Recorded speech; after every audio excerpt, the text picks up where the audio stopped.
Subscribe Imaan Fairy Tales। अगर आप चाहते हो कि अगली वीडियो में आपका नाम आए तो कमेंट्स में जरूर लिखो।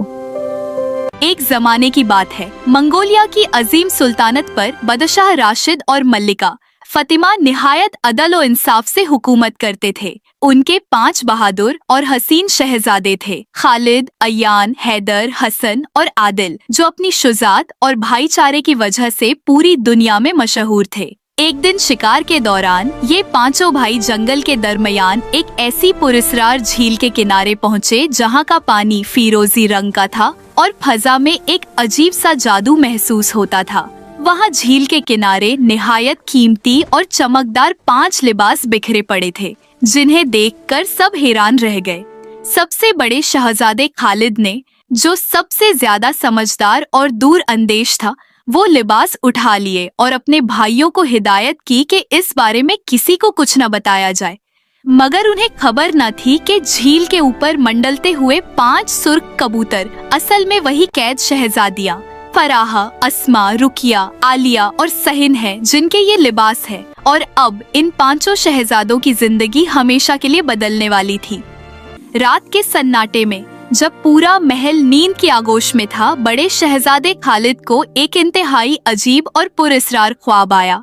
ख्वाब में वही 5 सफेद कबूतर जो झील पर मंडला रहे थे, अचानक 5 हसीन शहजादियों फराह, अस्मा, रुकिया, आलिया और सहिन की शक्ल इख्तियार कर गए।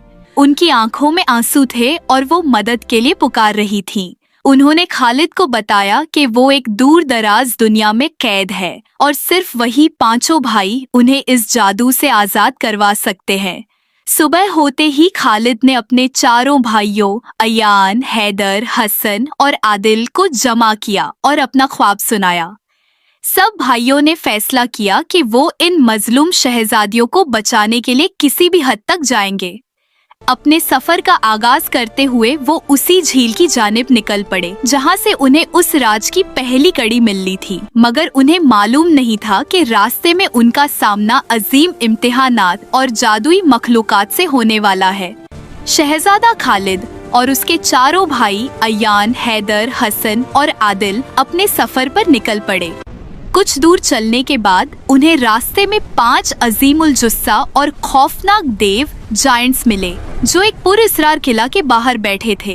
इन 5 देवों के पास एक एक जूता था, मगर वो इतने गंदे और मिट्टी से भरे थे कि उनका असली रंग भी नजर नहीं आ रहा था। देव निहायत परेशान और गमज़दा दिखाई दे रहे थे।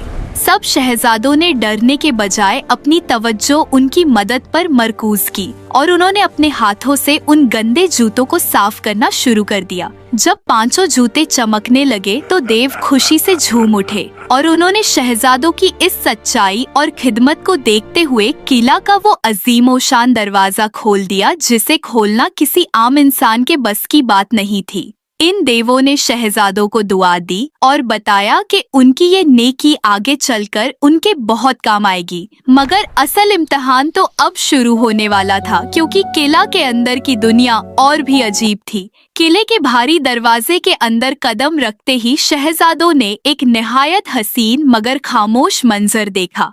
वहाँ एक छोटा सा तालाब था जहाँ 5 बतखें डक्स तैर रही थीं, मगर वो बहुत कमजोर और निढाल दिखाई दे रही थी। जैसे ही उन्होंने शहजादा खालिद और उनके भाइयों को देखा, वो पास आकर अजीब सी दर्द भरी आवाजें निकालने लगी, जैसे खाना मांग रही हो। शहजादा अयान, हैदर, हसन और आदिल ने फौरन अपने सफर के लिए रखा हुआ अपना बचा कुचा खाना उन बतखों के आगे डाल दिया। भूखी बतखों ने खुशी से वो खाना खाया और उनका शुक्रिया अदा करने के लिए अपने पर फरफराए। अभी शहजादे आगे बढ़ने ही लगे थे कि उन्हें 5 ऐसे फूल फ्लावर्स नजर आए जो पानी की कमी की वजह से बिल्कुल मुरझाए हुए थे और मिट्टी में गिरने वाले थे। शहजादों ने दरिया दिली दिखाते हुए तालाब से पानी लिया और उन मुरझाए हुए फूलों को सीरप किया, जिससे वो फूल अचानक खिल उठे और पूरा रास्ता खुशबू से महक उठा। उन्हें मालूम नहीं था कि इन बेजुबान परिंदों और मुरझाए फूलों की ये छोटी सी मदद उनके सबसे मुश्किल इम्तिहान में उनकी सबसे बड़ी ताकत बनने वाली थी। जब पांचों शहजादे किले के बिल्कुल दरमियानी हिस्से में पहुंचे तो वहां एक पुरअसरार और खौफनाक जादूगरनी उनका रास्ता रोके बैठी थी। उसकी आंखों में अजीब सी चमक थी और उसने निहायत सख्त लहजे में पूछा, तुम इंसानों की हिम्मत कैसे हुई मेरे जादुई किले में कदम रखने की? बड़े शहजादे खालिद ने निहायत अदब मगर हिम्मत से जवाब दिया कि वो यहाँ कैद शहजादियों फराह, अस्मा, रुकिया, आलिया और सहिन को आजाद करवाने आए हैं। जादूगरनी ने एक कहकहा लगाया और कहा, अगर तुम उन्हें ले जाना चाहते हो तो तुम में से किसी एक को मेरे 3 मुश्किल तरीन काम पूरे करने होंगे, वरना तुम सब हमेशा के लिए यहाँ कैद हो जाओगे। सबकी नजर खालिद पर थी, जिसने बिना डरे ये चुनौती कबूल कर ली। जादूगरनी ने पहला काम देते हुए खालिद के हाथ में एक ऐसी बाल्टी बकेट थमा दी जिसमें दर्जनों छोटे छोटे सुराख होल्स थे। उसने हुक्म दिया, इस बाल्टी से इस बड़े तालाब का पूरा पानी खाली कर दो और याद रखना, अगर सूरज ढलने तक एक कतरा भी बचा तो तुम हार जाओगे। खालिद उस बाल्टी को देखकर परेशान हो गया, क्योंकि सुराखों वाली बाल्टी से पानी निकालना नामुमकिन था। शहजादा खालिद बाल्टी में सुराख देखकर सख्त परेशान था। वो जितनी बार पानी भरता वो सारा रास्ता गिर जाता। अभी वो मायूस होने ही वाला था कि अचानक वही 5 बतखें डक्स, जिन्हें उन्होंने खाना खिलाया था, तेजी से तैरती हुई उसके पास आईं। उन्होंने अपनी जादुई कुव्वत और तेजी से तालाब के पानी को पीना और बाहर निकालना शुरू कर दिया। देखते ही देखते उन बतखों ने चंद ही मिनटों में उस पूरे तालाब को खाली कर दिया, जिसे खाली करना किसी इंसान के बस में ना था। जादूगरनी ने जब ये मंजर देखा तो उसके होश उड़ गए, मगर वो इतनी आसानी से हार मानने वाली नहीं थी। उसने खालिद की तरफ देखकर गुस्से से कहा, पहला काम तो तुमने पूरा कर लिया, मगर अगला इम्तिहान तुम्हारी रूह कांपा देगा। अब जादूगरनी उसे जंगल की तरफ ले गई और उसके हाथ में सिर्फ एक लकड़ी की बनी हुई कुल्हाड़ी वुडन एक्स थमा दी और हुक्म दिया कि सूरज ढलने से पहले इस घने और वसी जंगल के सारे दरख्त काट कर दिखाओ। शहजादा खालिद उस लकड़ी की कुल्हाड़ी को देखकर दंग रह गया, क्योंकि लकड़ी से दरख्त काटना नामुमकिन था और सामने खड़ा जंगल इतना बड़ा और भयानक था कि उसकी कोई हद नजर नहीं आती थी। खालिद ने हिम्मत करके एक दरख्त पर वार किया, मगर लकड़ी की कुल्हाड़ी टूटने के करीब पहुंच गई। वो डर गया कि अब ये काम कैसे पूरा होगा, मगर तभी जमीन लरजने लगी और वही 5 देव वहां आ पहुंचे जिनके जूते शहजादों ने साफ किए थे। देवों ने कहा, शहजादे परेशान ना हो, तुम्हारी नेकी ने हमारा दिल जीता था, अब हमारी बारी है। ये कहकर उन्होंने अपने मजबूत हाथों और ताकतवर होठों लिप्स से उन अजीम और शान दरख्तों को तिनके की तरह जड़ से उखाड़ना शुरू कर दिया। देखते ही देखते पूरा जंगल साफ हो गया और वहां साफ मैदान नजर आने लगा। जादूगरनी ये मंजर देखकर गुस्से से आगबगोला हो गई, क्योंकि उसके 2 बड़े इम्तिहान नाकाम हो चुके थे, मगर अब उसने अपना सबसे खतरनाक आखिरी जाल बिछाया। जादूगरनी ने गुस्से में अपने जादू से 5 शहजादियों फराह, अस्मा, रुकिया, आलिया और सहिन को खालिद के सामने खड़ा कर दिया, मगर उन सब के चेहरे और जिस्म एक जैसे लंबे कपड़े से ढके हुए थे। जादूगरनी ने शर्त रखी, अब पहचानो, इनमें से वो लड़की कौन सी है जो तुम्हारे ख्वाब में आई थी। अगर तुमने गलत लड़की चुनी तो तुम सब हमेशा के लिए पत्थर बन जाओगे। खालिद सख्त परेशान हो गया, क्योंकि सबका कद और लिबास एक जैसा था। मगर तभी एक मौजज़ा हुआ। वही 5 फूल जिन्हें शहजादों ने पानी दिया था, अचानक दरमियानी लड़की के पैरों के पास जमीन से फूट पड़े और निहायत खूबसूरती से खिलने लगे। उन फूलों की खुशबू ने खालिद को इशारा दे दिया। उसने बिना किसी हिचकिचाहट के दरमियानी लड़की का हाथ थाम लिया, जो कि बड़ी शहजादी फराह थी। जैसे ही उसने सही शहजादी को चुना, जादूगरनी का जादू टूट गया और वो चीखती हुई धुएं में गायब हो गई और पांचों शहजादियां अपनी असली हालत में आजाद हो गईं। आजादी मिलने के बाद पांचों शहजादियां निहायत खुश थीं। उन्होंने शहजादों का शुक्रिया अदा किया और वादा किया कि वो जल्द ही मंगोलिया की सुल्तानत आएंगी ताकि उनसे शादी कर सकें। मगर रवाना होने से पहले बड़ी शहजादी फराह ने खालिद को एक सख्त तंबीह वार्निंग दी, जब तुम अपने महल पहुंचो तो खुशी में आकर अपनी माँ मलिका फतिमा के बाएं लेफ्ट गाल पर बोसा किस मत देना। अगर तुमने ऐसा किया तो तुम हम सबको और हमारे वादों को हमेशा के लिए भूल जाओगे। शहजादा खालिद ने यकीन दिलाया कि वो ऐसा हरगिज नहीं करेगा। मगर जब पांचों भाई महल पहुंचे तो ढोल धमाकों और खुशी के शोर में खालिद जज्बाती हो गया।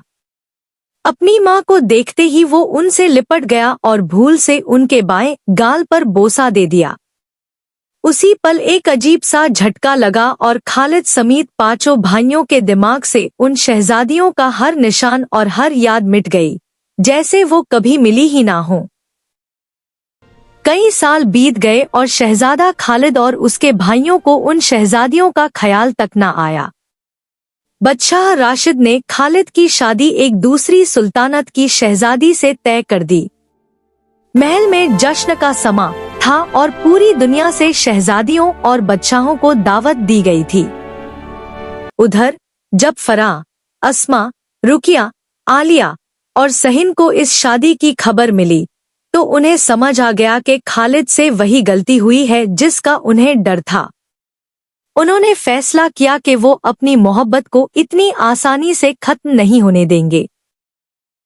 उन्होंने अपने संदूकों से वो कीमती और जादुई लिबास निकाले जो उनकी पहचान थे, एक सूरज की तरह चमकता हुआ, एक फूलों की महक जैसा, एक चांद की चांदनी जैसा, एक बादलों की तरह नर्म और एक सितारों की तरह झिलमिलाता हुआ लिबास। इन 5 हसीन लिबास को पहनकर वो 5 शहजादियां मंगोलिया के महल की तरफ रवाना हुईं, इस उम्मीद के साथ कि शायद उन्हें देखकर शहजादों की याददाश्त वापस आ जाए। बड़ी शहजादी फराह का दिल टूट गया जब उसने देखा कि उसके प्यारे खालिद की नजरों में उसके लिए कोई पहचान नहीं थी। वो शर्मिंदा और दुख से भरी हुई महल के एक पुरस्कार कमरे में वापस चली गई। वो समझ गई थी कि माँ के बोसे का जादू इतना गहरा है कि ये सिर्फ देखने से नहीं टूटेगा। उसने पूरी रात अपनी जादुई किताबों और पुराने इल्म का इस्तेमाल किया और एक निहायत कीमती जादुई पोशन, एक नुस्खा तैयार किया जिसकी एक बूंद ही खोई हुई यादें वापस ला सकती थी। अगले दिन शादी की सबसे बड़ी तकरीब होनी थी, जहां खालिद ने हमेशा के लिए अपनी नई दुल्हन को कबूल करना था। फराह ने फैसला किया कि वो अपनी मोहब्बत की खातिर आखिरी कोशिश करेगी। उसने एक ऐसा सफेद बर्फ जैसा चमकदार लिबास पहना कि जो भी उसे देखता अपनी पलकें झपकाना भूल जाता। अब वो एक मेड खादिमा का रूप धार कर किचन की तरफ निकल पड़ी ताकि किसी तरह वो पोषण खालिद के मशरूब ड्रिंक में मिला सके। उसने निहायत खामोशी से खालिद के लिए तैयार किए गए शाही मशरूब ड्रिंक में वो जादुई पोषण मिला दिया। जब वो ड्रिंक खालिद के सामने पेश की गई तो उसने जैसे ही पहला घूंट भरा, पूरे महल में अचानक एक अजीब रोशनी फैल गई, जैसे हजारों सूरज एक साथ निकल आए हों। उस रोशनी के धमाके के साथ ही खालिद के दिमाग से वो धुंध छट गई और उसे अपना सफर, वो देव, वो बतखें और अपनी प्यारी फराह सब याद आ गया।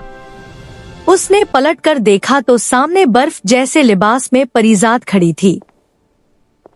खालिद की आंखों में आंसू आ गए। उसने सबके सामने फराह का हाथ थामा और उसे गले लगा लिया।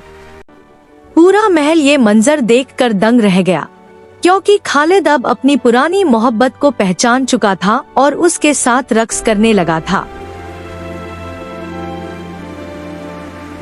खालिद की याददाश्त वापस आते ही पूरे महल में खुशी की लहर दौड़ गई।